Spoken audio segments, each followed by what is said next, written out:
ने वो और जबरदस्त बना कि जल्दी आदमी इससे बाहर नहीं निकल सकता। लेकिन जो परमात्मा की शरण में चला गया, या जैसे कल चर्चा करके आए थे, जैसे जैसे उस ईश्वर भाव के साथ हम अपने को जोड़ते गए, वैसे वैसे माया के बंधन से भी मुक्त होते जाएंगे।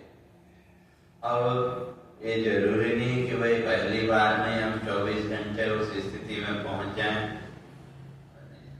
लेकिन जो कुछ भी हम जजमेंट करते हैं, जो कोई भगवान की पूजा अर्चना हम करते हैं, भले वो आधा घंटा 1 घंटा जो भी है, लेकिन उतनी देर के लिए जब हमने अपने को उस परमात्मा के साथ जोड़ने का प्रयास किया, कितना जोड़ पाए वो एक अलग चीज है, लेकिन जब हम प्रयास कर रहे हैं तो उतनी देर के लिए माया के बंधन से मुक्त हुए कि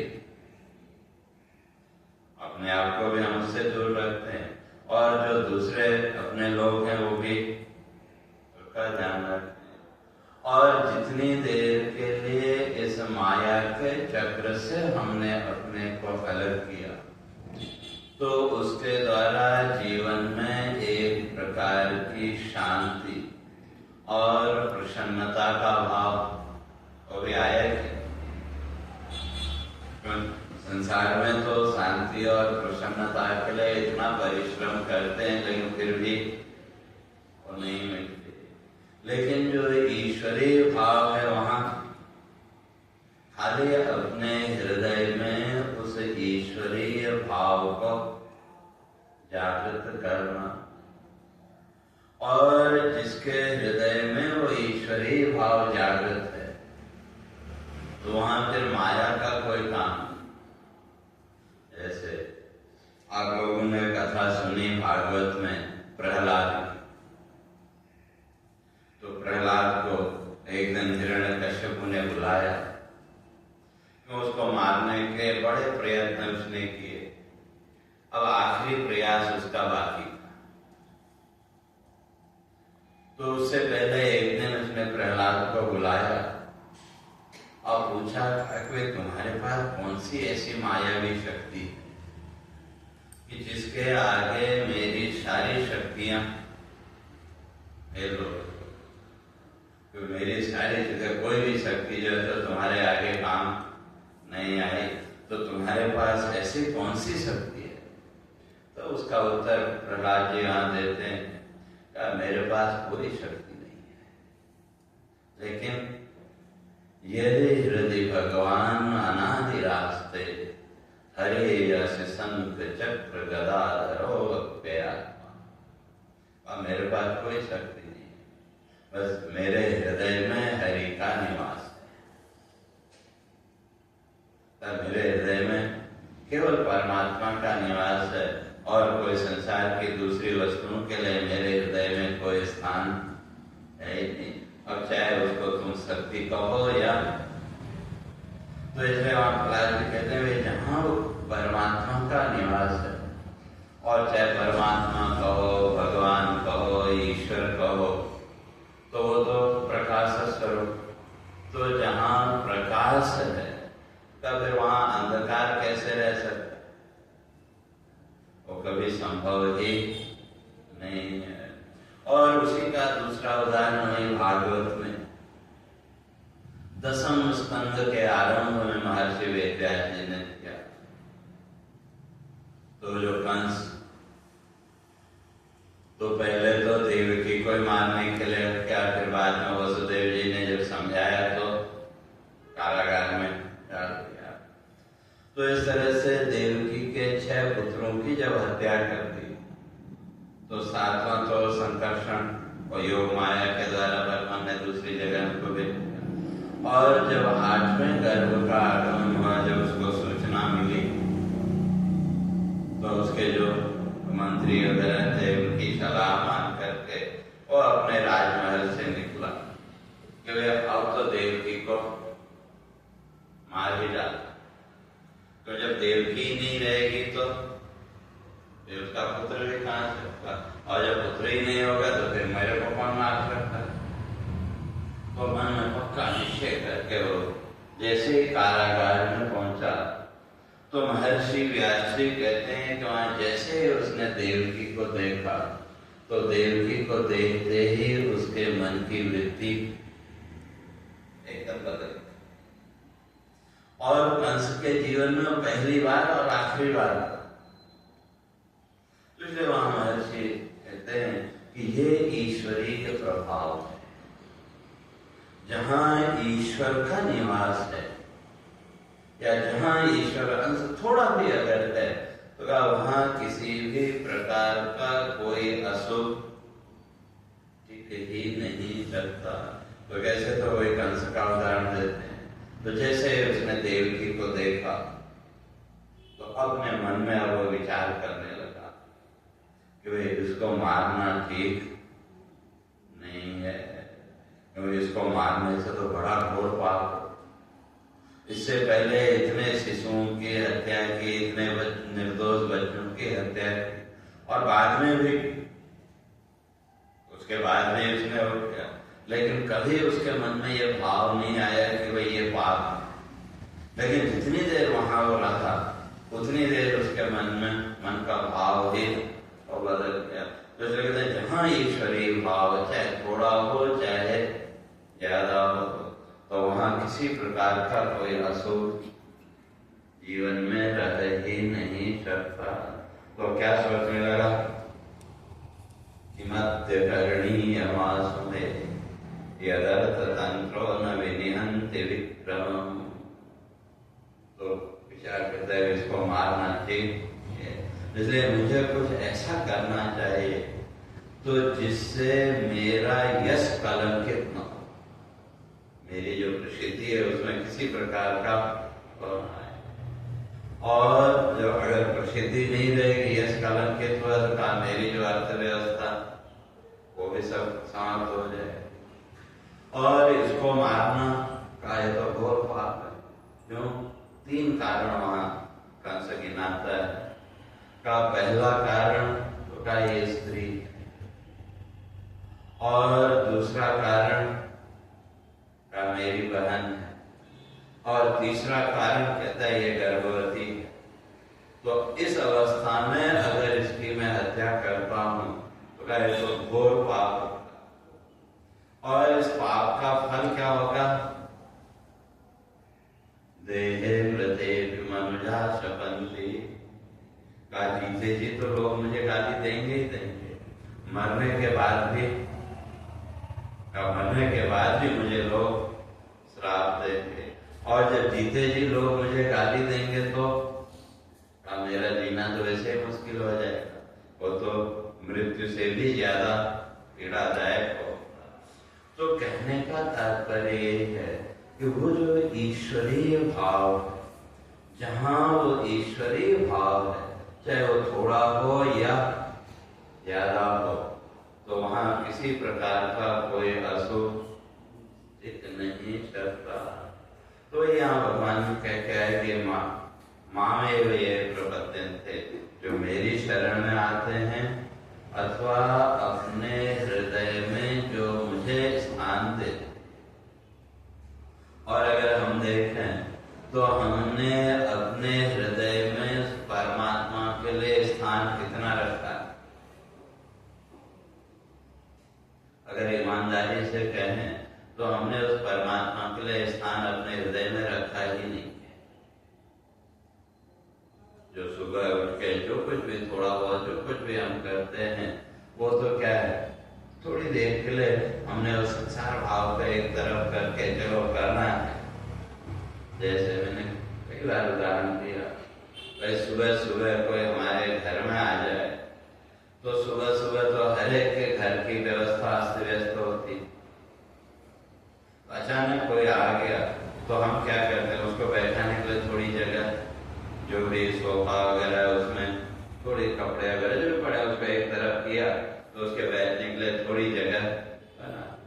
तो जो आया है उसको भी बुरा नहीं लगता। अगर दिन में अगर वैसी स्थिति हो तो उसको भी बुरा लगेगा, लेकिन सुबह सुबह जो आए बुरा नहीं लगता, और हमको भी पता है वो तो 2-4 मिनट बैठेगा और निकल जाएगा। तो उसी तरह से अपने आप को हम टटोल के देखें, जो भी ईश्वर के प्रति हमारा भाव है वो वैसा ही है कि, तो कहने का अर्थ है कि ईश्वर के लिए हमने अपने हृदय में स्थान बनाया था, और जब तक उस ईश्वर के लिए हृदय में स्थान नहीं बनाएंगे तब तक इस माया के बंधन से नहीं छूट सकते। तो इसलिए सबसे पहले उस ईश्वर के लिए अपने हृदय में स्थान बना, और उसका माध्यम है भक्ति। उसका जो साधन है वो क्या है?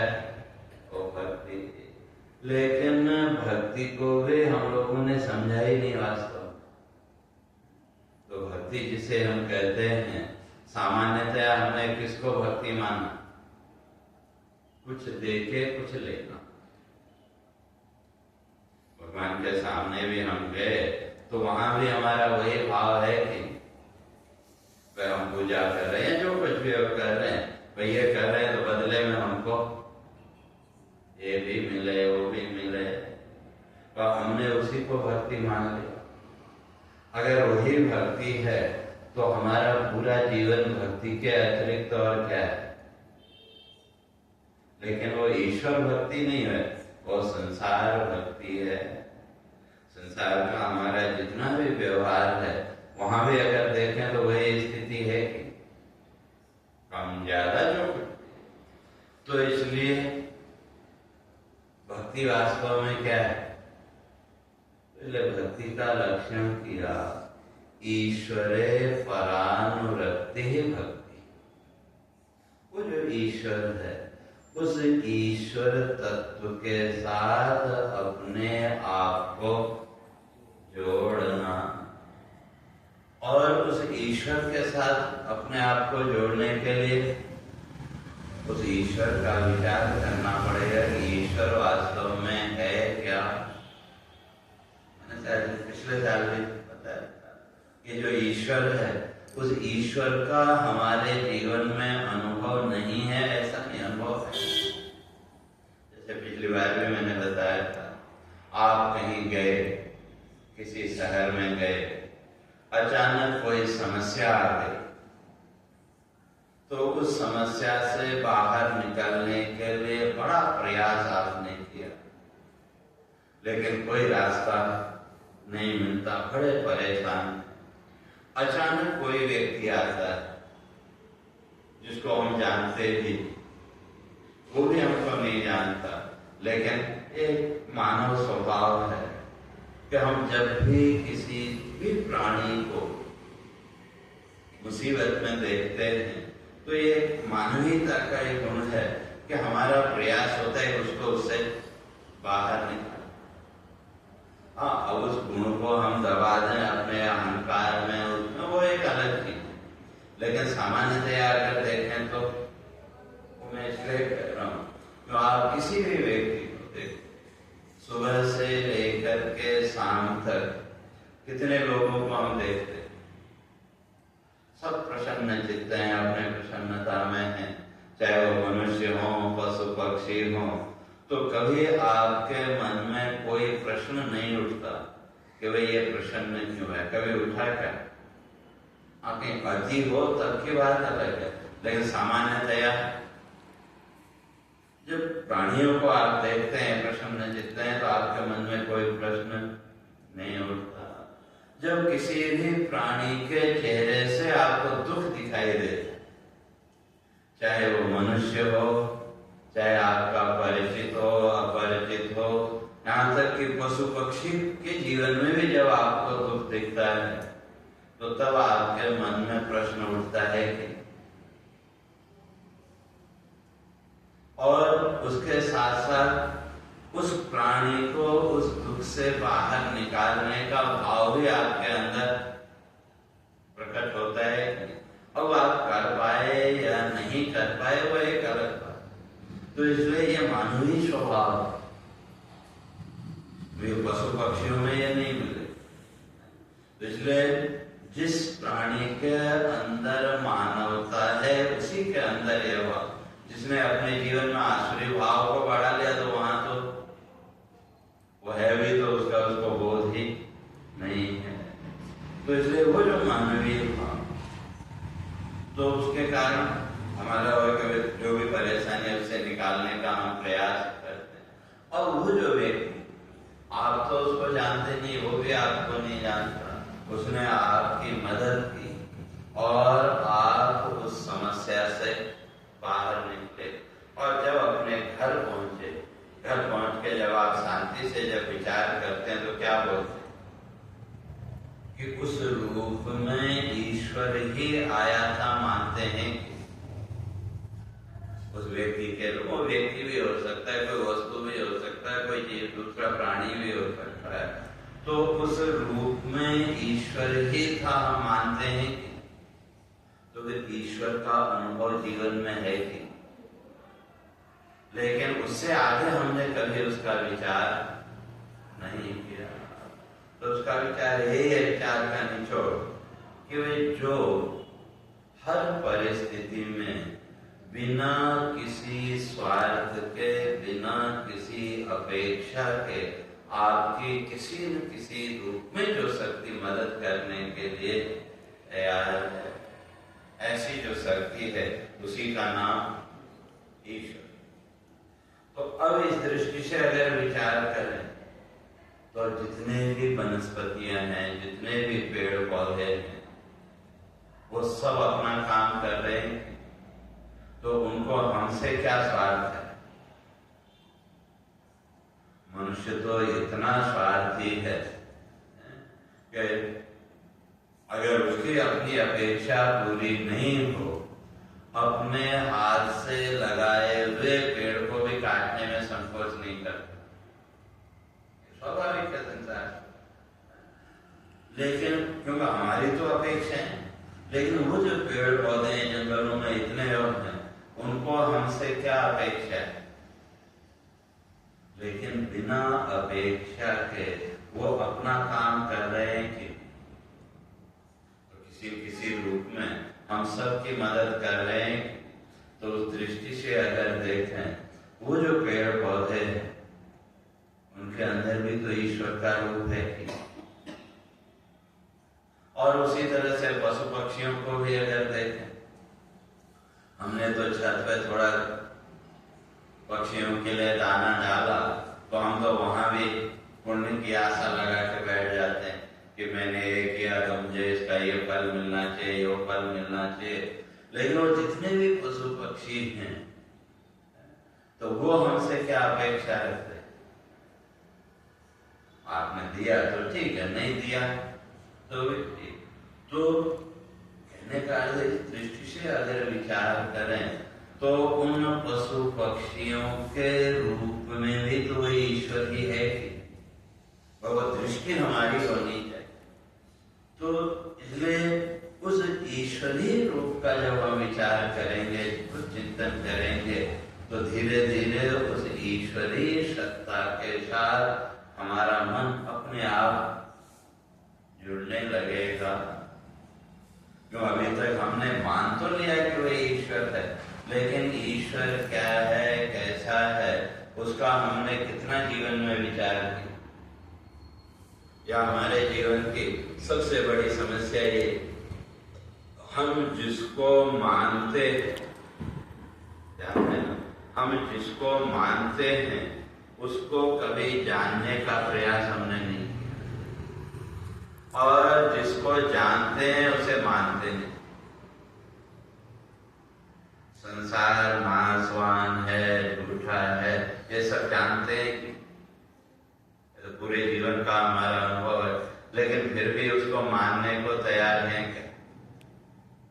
इसलिए मैं कहता हूँ कि जिसको हम जानते हैं उसे हम मानने को तैयार नहीं, और जिसे मानते हैं ईश्वर है ये मानते हैं, सभी मानते हैं, लेकिन वो ईश्वर क्या है, कैसा है, उसको जानने के लिए तैयार नहीं। इसलिए उस ईश्वर तत्व को जानने के लिए किया जाने वाला जो कर्म उसका नाम ही भक्ति है।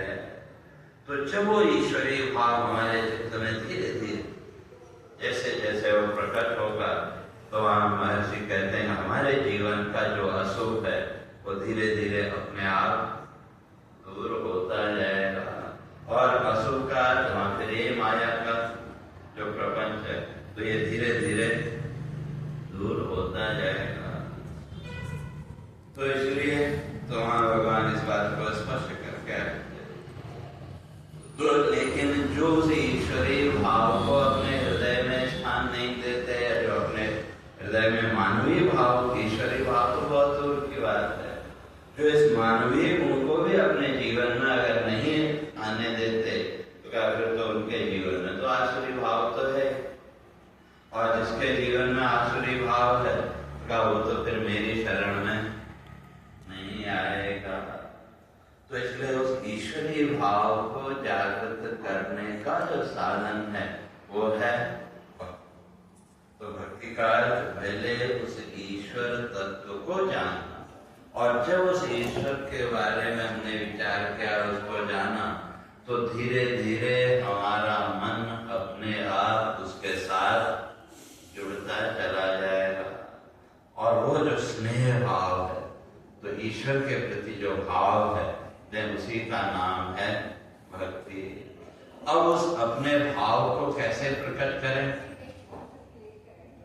तो अपने हृदय के भाव को, अपने मन के भाव को प्रकट करने के लिए फिर हमको एक माध्यम चाहिए। उस माध्यम के रूप में ये जो भी मूर्तियां हमारे यहाँ, लेकिन उठने से नहीं होगा, तो अपने हृदय का जो भाव है फिर उस भाव को प्रकट करने के लिए जो भी पूजा पद्धति आदि होते हैं, तो ये वास्तव में भगवान से कुछ लेने के लिए नहीं, बल्कि हमारे हृदय का जो ईश्वर के प्रति भाव है, उस भाव को प्रकट करने का साधन है, माध्यम है। लेकिन उसको जाने बिना हमने तो इन सब चीजों को एक व्यापार की तरह देखना शुरू कर दिया कि मैं भगवान के लिए ये करूंगा तो मुझे ये मिल जाएगा, मैं ये करूंगा तो मुझे ये मिल जाएगा। तो वो भक्ति नहीं है, वो तो तीसरे अध्याय में भगवान स्पष्ट करके आए, वो भक्ति नहीं है, वो तो व्यापार है। तो अब जो भक्त है, तो भक्त कितने प्रकार के, तो भगवान कहते हैं चतुर्विधा भजन्ते मां जना सुकृतिनो अर्जुन आर्तो जिज्ञासुरर्थार्थी ज्ञानी च परदर्शव। तो चार प्रकार के भक्त। आर्त, आर्त का सीधा अर्थ आर्त माने दुखी, आर्थो जिज्ञासु जिसके अंदर कुछ जानने की इच्छा है, और अर्थार्थी जिसको कुछ प्राप्त करने की इच्छा है, और चौथा है ज्ञानी। तो उनमें सबसे पहला जो है आत्मा ने दुखी। और अगर ऐसे तो देखें तो इस संसार में सुखी कौन है? किसी को भी पूछो, कोई ये नहीं कहेगा कि वो सुखी। हर एक के पास कोई न कोई दुख तो बैठा ही हुआ हर समय। पूरे जीवन का अगर हम विचार करके देखें या किसी से पूछें तो हर एक दुखी है, लेकिन ये दुख नहीं माना। इस दुख के लिए तो कबीरदास जी ने बड़ी अच्छी बात लिखी, दुख में सुमिरन सब करे, सुख में करे न कोय, जो सुख में सुमिरन करे, दुख काहे को। तो वास्तव में अगर शास्त्रीय दृष्टि से देखें तो क्या संसार के भोगों से, संसार की वस्तुओं से जो दुखी है वो वास्तविक दुखी? तो अगर वास्तव में वो सब दुखी होते तो सब भगवान की उपासना में, आराधना में लगे होते कि दुख की चर्चा करते हैं, लेकिन फिर भी ईश्वर की भक्ति कितने लोगों के अंदर? इसलिए ये दुख नहीं। दुख कौन सा यहाँ? तो संसार में आए, तो संसार में जब जन्म हुआ तो जन्म के साथ दुख तो बोनस में अपने आप आई जाएगा। इसलिए सबसे बड़ा दुख क्या है इस संसार में? तो महर्षि गौतम कहते हैं जन्म हुआ तो उसके साथ दुख तो बोनस में अपने आप आएगा, उसको लाने की जरूरत नहीं, वो अपने आप साथ में रहे।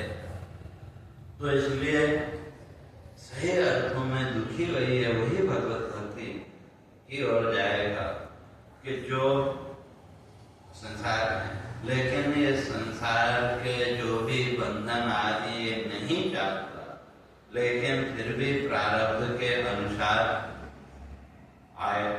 तो जब प्रारब्ध के अनुसार आए तो क्या करें, चाहते नहीं लेकिन फिर भी आ गए। जैसे छोटा बच्चा है, वो छोटा बच्चा जो बीमार हो गया, आप उसको लेके गए डॉक्टर के पास और डॉक्टर ने चेक किया तो एक दवाई की शीशी आपको दे, और वो दवा की शीशी इतनी कड़वी कि उसमें आपने चीनी मिलाई तब भी उसका कड़वापन नहीं गया। तो अब वो दवा तो बच्चे को पिलानी, और ऐसे तो बच्चा पिएगा नहीं, तो आप क्या करते, उसको कोई लालच देते हैं कि जो एक चम्मच दवा पी ले तो तुझे ये खिलौना देंगे या ये देंगे और देंगे। तो ये है पहली स्थिति जीवन, जो हम कर्म करते हैं बदले में फल हम चाहते हैं, ये वही बच्चा अब थोड़ा और बड़ा हो गया, 8-10 साल का हो गया, लेकिन फिर वही रोग आ गया, फिर डॉक्टर के पास गए, डॉक्टर ने फिर वही दवा की शीशी दे दी, लेकिन अब उसको कोई लालच देना पड़ता है क्या? उसको पता है उसके अलावा और कोई इलाज है नहीं, तो समय से वो बच्चा अपने आप वो दवा ले लेता है कि? तो बस इसी तरह से इस संसार रूपी रोग जीवन में नहीं चाहते, लेकिन फिर भी आ गया है। अब इससे मुक्त होने के लिए नहीं चाहते, फिर भी आ गया है।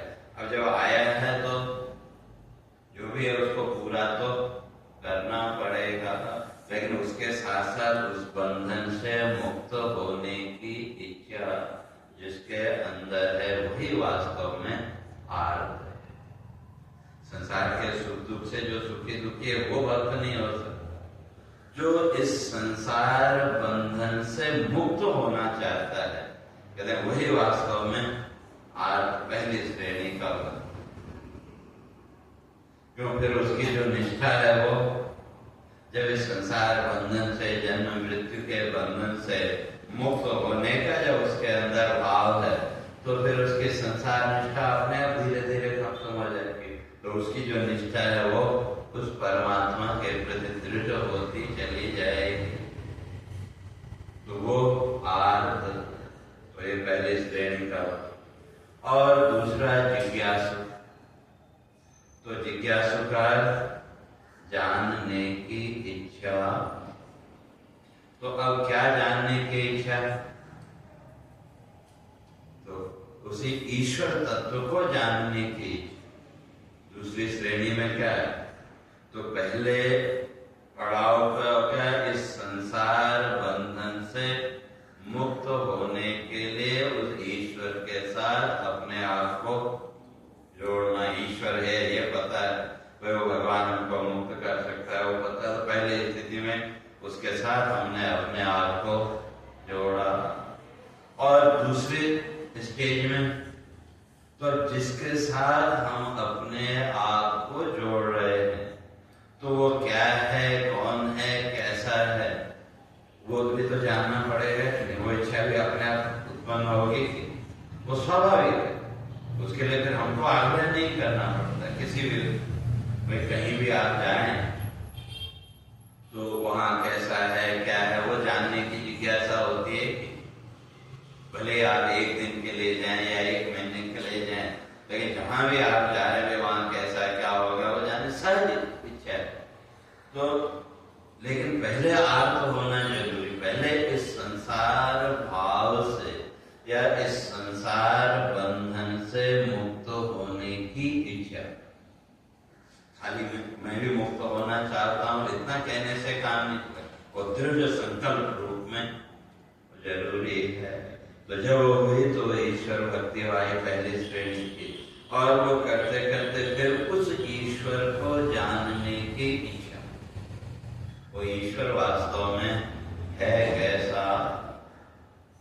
और फिर तीसरी श्रेणी में का अर्थार्थी। तो अर्थार्थी वैसे तो संसार में भी सब हम लोग अगर हम सब अर्थार्थी,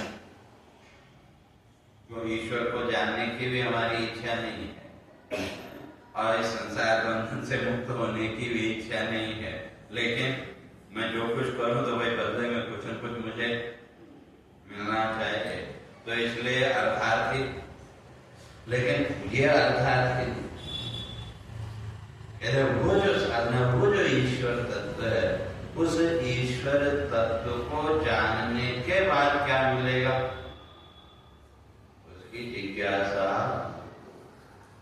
तो ये तीन प्रारंभिक भक्ति के लक्षण, इसलिए अर्थार्थी। तो और चौथा है ज्ञानी।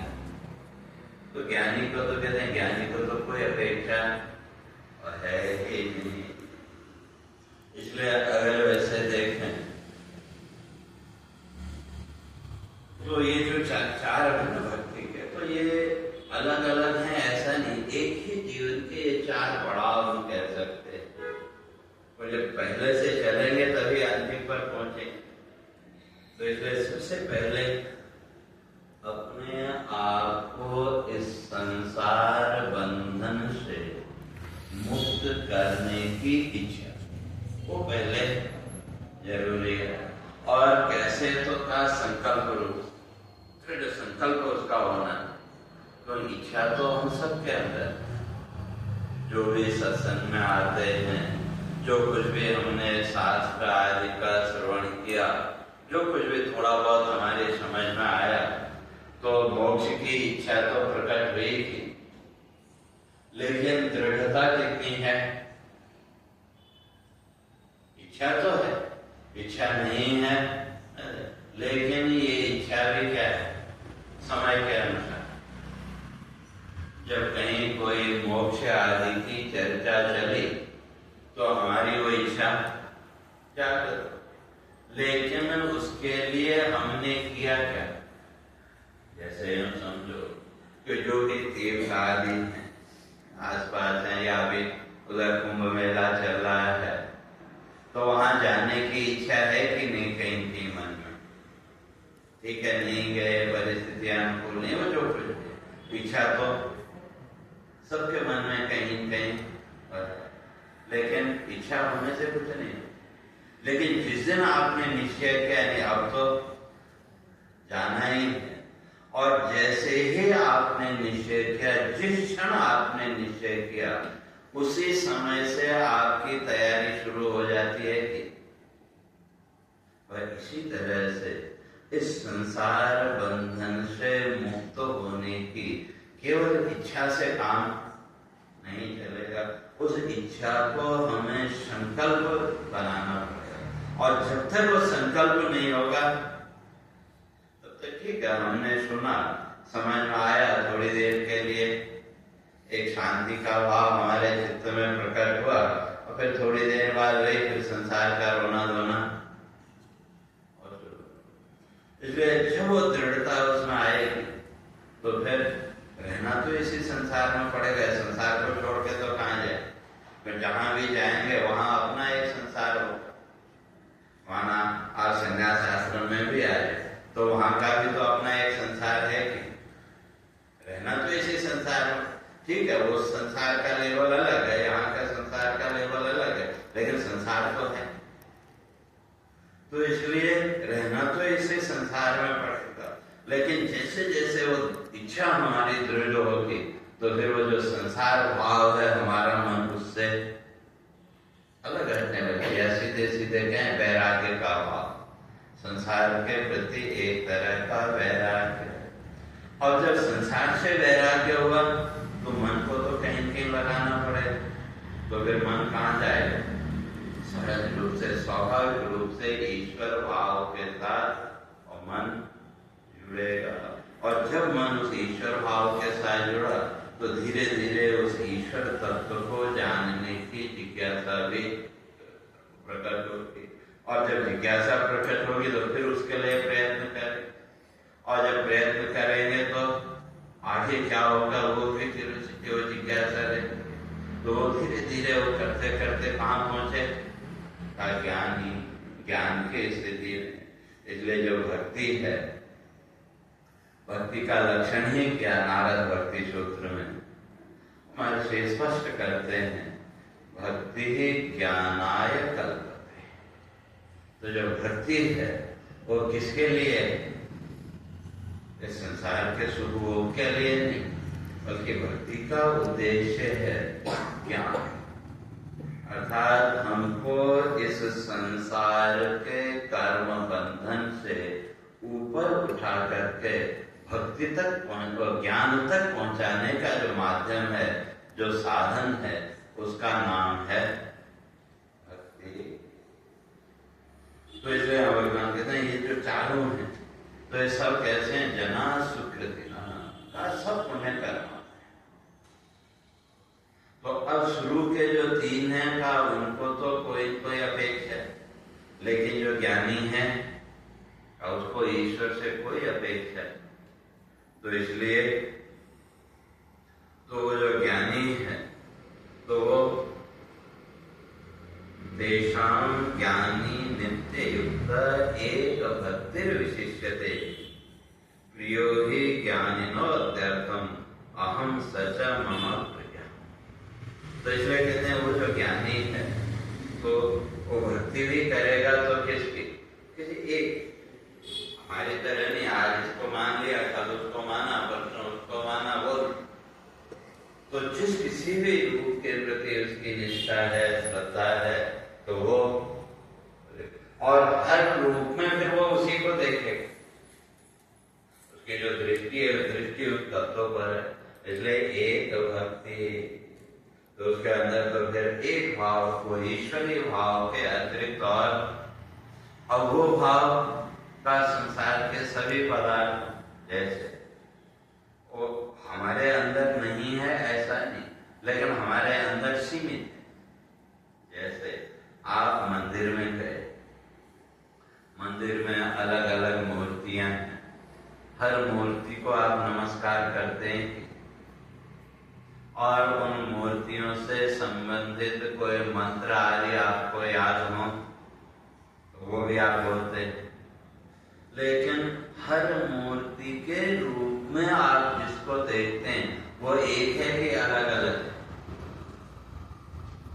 मूर्तियां अलग अलग हैं, लेकिन हर मूर्ति के रूप में जिस ईश्वर को आप देखते हैं वो एक है कि अलग अलग है? एक ही को देखते हैं, रूप अलग अलग है। तो हर मूर्ति के रूप, अब उसमें ये अंतर हो सकता है कि आपकी कृष्ण के प्रति श्रद्धा है तो आप उस भाव से देखेंगे, आपकी राम के प्रति श्रद्धा है तो आप उस भाव से देखेंगे, लेकिन देखते तो एक कोई है। तो उसी तरह से जो ज्ञान है, तो अब हमारी जो दृष्टि है वो केवल मंदिर तक सीमित है। जैसे मंदिर से बाहर निकले तो फिर वो एक दृष्टि गायब हो, फिर ये छोटा, ये बड़ा, ये हो जाता। तो लेकिन जो ज्ञानी है उसके लिए भगवान ने कहा सुनिचे पंडिता समदर्शिना। तो वो जो पंडित, वो जो ज्ञानी है, वो फिर हर एक के अंदर जितने भी प्राणी हैं इस संसार में, उसकी तो हर एक में दृष्टि क्या है, हर एक के अंदर वही ईश्वर दृष्टि है। और जब सब में ईश्वर दृष्टि है तो फिर उसको उस ईश्वर से कुछ अपेक्षा भी नहीं, बदले में कुछ चाहिए। और ऐसा जो ज्ञानी है अगर वो अपेक्षा करता है तो ईश्वर को पूरा करना पड़ता है। तो उनका आपने नाम सुना होगा, मधुसूदन सरस्वती जी। उनके बारे में एक कथा आती है कि वो बनारस में जब रहते थे तो वहां गंगा किनारे एक कृष्ण मंदिर, तो रोज सुबह उनका नियम था, वो वहां दर्शन करने जाते थे। और हम तो कहीं भी दर्शन करने गए, कोई भी मूर्ति के सामने खड़े हुए अपनी डिमांड की लिस्ट सामने रख देते हैं कि भगवान ये भी कर देना, ऐसा भी कर देना, वो भी कर देना। वो तो ज्ञानी महापुरुष तो जाते दर्शन करते। और कभी कोई मांग, क्यों ज्ञानी को कोई अपेक्षा है ही। अगर ज्ञानी अपेक्षा करेगा तो भगवान को पूरा करना। जैसे एक छोटी सी घटना मुझे याद आई, अपने एक हुए उदयनाचार्य, बड़े विद्वान पंडित थे, तो बड़े ज्ञानी होते, क्यों उनकी लिखी हुई पुस्तकें आजकल उनका कोर्स संस्कृत जो पढ़ने वाले हैं उनके वहाँ अलग अलग उसमें चलती।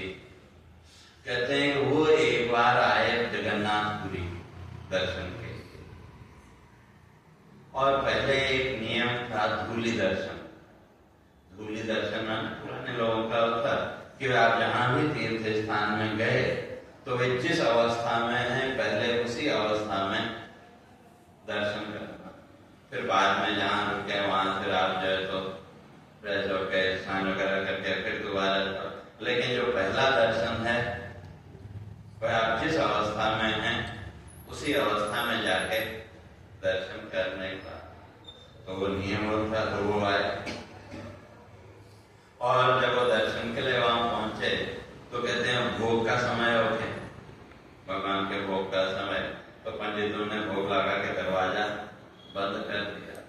तो ये गए, कहा कि मुझे दर्शन करना है। तो पंडित ने कहा अभी तो अब दरवाजा नहीं खुलेगा। ये बहुत आग्रह किया, पंडितों ने जबरदस्ती इनको बाहर कर दिया। तो जब बाहर कर दिया तो कहते हैं कि पूरी मंदिर के पीछे की तरफ जाके बैठ गए और वहां पर उन्होंने एक श्लोक लिखा, तो ऐश्वर्य मदमत्तो, तुम अपने ऐश्वर्य में इतने डूब गए हो तो मुझे दर्शन नहीं देते हो। तो क्योंकि यह है बौद्धों का जिसमें बहुत ज्यादा प्रचार प्रसार था, तो बौद्ध जो है तो हमारी संस्कृति को जब नष्ट कर रहे थे, हमारे ईश्वर आदि सबका खंडन कर रहे थे, तो उस समय वो उनका जन्म हुआ था। तो उन्होंने जो है तो अपने हिंदू संस्कृति को स्थापित करने के लिए बहुत कुछ किया। तो तब वो वहां लिखते हैं कि भाई तुम अपने ऐश्वर्य में इतने डूब गए हो कि मुझे दर्शन नहीं दे रहे। तो याद रखना, जिस समय बौद्ध तुम्हारा अपमान कर रहे थे उस समय तुमको बचाने वाला नहीं था। ऐसा उन्होंने जब श्लोक लिखा तो कहते हैं कि भगवान वो जो प्रसाद का थाल था वो लेके स्वयं उनके पास पहुंच गए।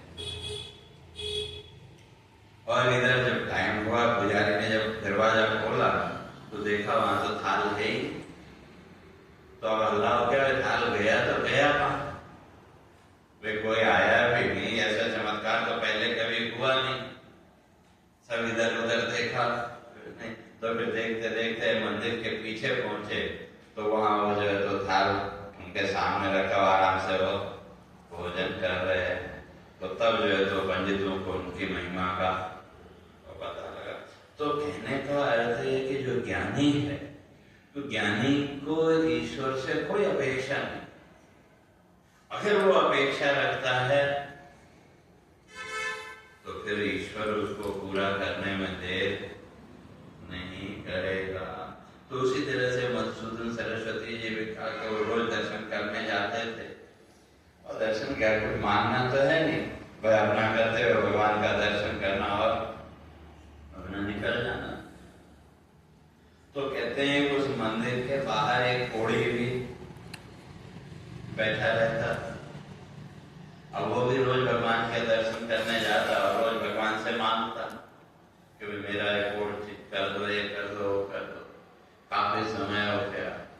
तो एक दिन भगवान को दया आई उस कोढ़ी के ऊपर, या उसका समय आया, तो उससे प्रकट उससे कहा, रात को सपने में उसको दर्शन दिया। कहा कि भाई तू इस कोढ़ से मुक्त होना चाहता है? तो कहा हाँ। तो कहा वे सवेरे वो आते ना, कहा उनके पैर पकड़ लेना, अगर वो कह देंगे तो तुम्हारा ये कोढ़ दूर हो जाएगा। अब ये सपना पूरा आ गया, अब उसको फिर कहाँ नींद आए? वो तो फटाफट गया, गंगा स्नान किया और आकर के बैठ गया और वो आए।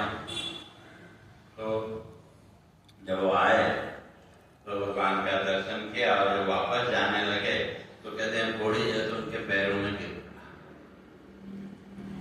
क्या भगवान, तो कभी क्या बात है, क्यों रोज देखते थे, कभी उसने आज तक नमस्कार भी नहीं किया, दूर से नमस्कार करता है लेकिन पास में कभी आया नहीं। तो जो स्वामी जी थे उन्होंने पूछा क्या बात है?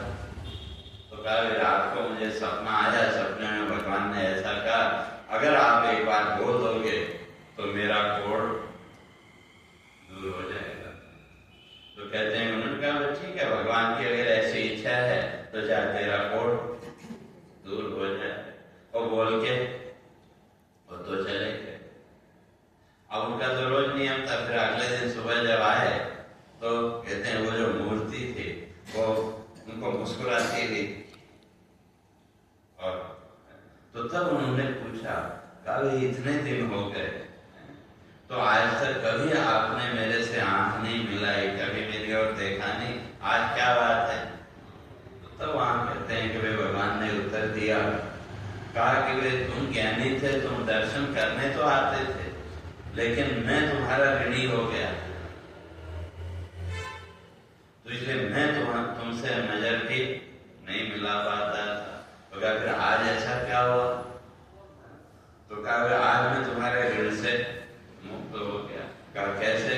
कहा उस घोड़ी को तुमने बोला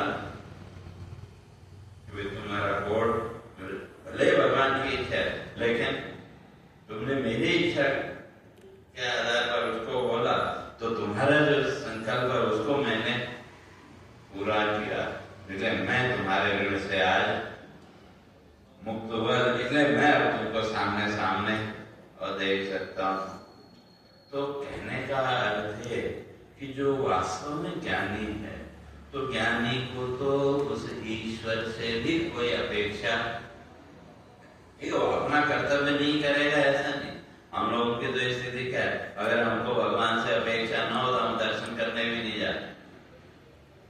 क्या करना रहने, अगर हमारी अपेक्षा है, कोई इच्छा है तो दिन में 10 बार दर्शन करने जाएंगे। लेकिन जो ज्ञानी है वो कभी अपने कर्तव्य का त्याग नहीं करता, वो अपना जो कर्तव्य है वो उसको पूरा करे, लेकिन वो ईश्वर से उसको कोई अपेक्षा नहीं। तो वही यहाँ कहते हैं, इसलिए उदारा सर्वे रहते ज्ञानी तो आत्मैव में मतलब, इसलिए भगवान कहते हैं सब उदार है, सब पुण्य कर्म है, लेकिन जो ज्ञानी है वो भगवान कहते हैं वो तो मेरी आत्मा ही, क्यों वो मेरे से कुछ चाहता ही नहीं कभी, लेकिन अगर कभी वो चाहेगा तो मैं तो उसका ऋणी, तो इसलिए उसकी बात को तो पूरा करना पड़ेगा। तो इसलिए कहते हैं, इसलिए उदारा सर्वे, इसलिए ज्ञानी ना, जो ज्ञानी है भगवान कहते हैं सबसे प्रिय तो मुझे वो ज्ञानी भक्ति है। क्यों? कि वो अपेक्षा कुछ नहीं रखता लेकिन अपना कर्तव्य पूरा करता है। तो जैसे अभी मैंने कहा जितने भी पेड़ पौधे हैं, जितने भी पशु पक्षी हैं, तो वो हमसे क्या अपेक्षा रखते हैं, लेकिन अपनी ड्यूटी पूरी करते हैं कि नहीं। तो उसी तरह से जो ज्ञानी है वो अपनी ड्यूटी पूरी करता है लेकिन हमसे कोई अपेक्षा नहीं रखता, तो वो भी तो ईश्वर का रूप हो गया। इसलिए भगवान कह रहे हैं ज्ञानी तो आत्मैव में मतलब, ऐसा जो ज्ञानी है वो तो मेरी ही आत्मा था, वो तो मेरा ही स्वरूप है, और उसके मुंह से जो निकला वो फिर कभी असत्य नहीं हो सकता। तो वही यहाँ भगवान को कहते हैं। तो इसलिए तो कहा कि भाई फिर ज्ञानी तो आपको जल्दी प्राप्त कर लेगा, तो कहते नहीं ऐसा नहीं है। बहुनाम जन्मनाम अन्ते ज्ञानवान माम प्रपद्यते वासुदेवः सर्वमिति स महात्मा सुदुर्लभः। कहते वो जो ज्ञानी है वो ज्ञानियों में भी फिर अलग अलग श्रेणियां। तो इसलिए ज्ञानियों में भी जिसकी दृष्टि कैसी है, वासुदेव सर्वम इति, उस वासुदेव के अतिरिक्त, उस परमात्मा के अतिरिक्त इस संसार में और कुछ है ही, जो सर्वत्र उसी ईश्वर को देखता है, और ऐसा जो ज्ञानी है वही मुझे प्राप्त कर। लेकिन उस स्थिति तक पहुंचने के लिए बहुनाम जन्मनाम अन्ते ज्ञानवान माम प्रपद्यते का, उसके लिए तो साधना तो करनी पड़े, अनेक जन्मों तक साधना करनी पड़े। क्योंकि थोड़ा सा भी चित्त में अगर विकार रह गया तो वो विकार फिर राग द्वेष को हमारे चित्त में प्रकट कर सकता है। इसलिए उसकी जो शुद्धि है, और ये जो हमारा चित्त है अनेक जन्मों के, जैसे आपके घर में कोई तांबे का बर्तन पड़ा हो तो धीरे धीरे क्या हो जाए, एकदम काला पड़ जाता है। अब जितना ज्यादा दिनों का हो उसको साफ करने में उतना ही ज्यादा समय लगता है कि, और अगर रोज आप करते हैं तो फटाफट हो जाए। अगर बहुत दिनों का पड़ा हो तो उसी तरह से हमारा जो अंतःकरण है, हमारा जो चित्त है, इसमें भी इस संसार की जो वासनाएं हैं, न जाने कितने जन्मों के वो पड़ी हुई है। तो अब वो जो ज्ञान साधना है, तो ज्ञान साधना के द्वारा उसकी सफाई होने में भी तो समय लगेगा। तो इसलिए भगवान कहते हैं बहुनाम जन्मनाम अन्ते, अनेक जन्मों की साधना के बाद ही ज्ञानी मुझे प्राप्त कर पाते हैं। लेकिन उसमें भी कौन, वासुदेव सर्वमिति, जिसकी सर्वत्र ईश्वर दृष्टि है।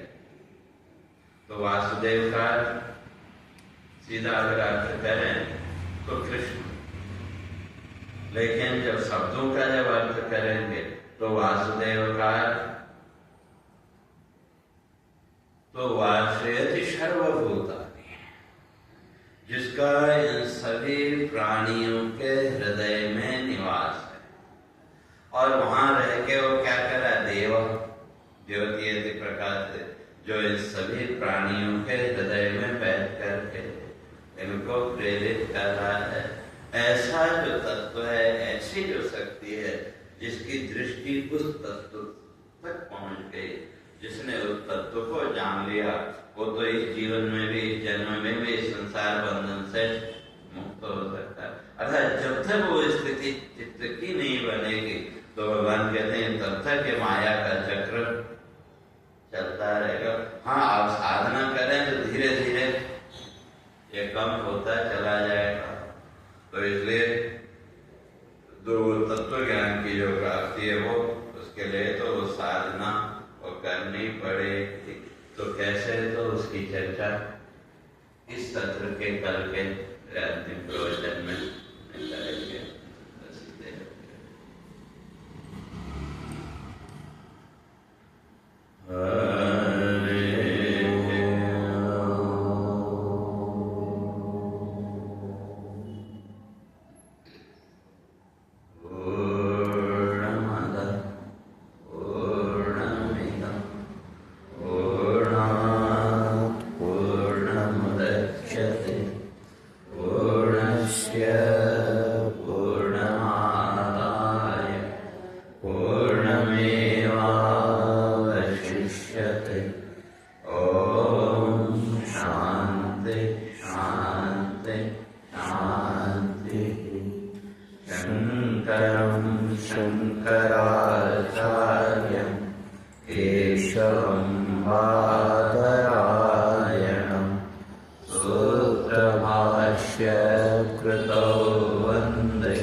मूर्तिभेद विभाग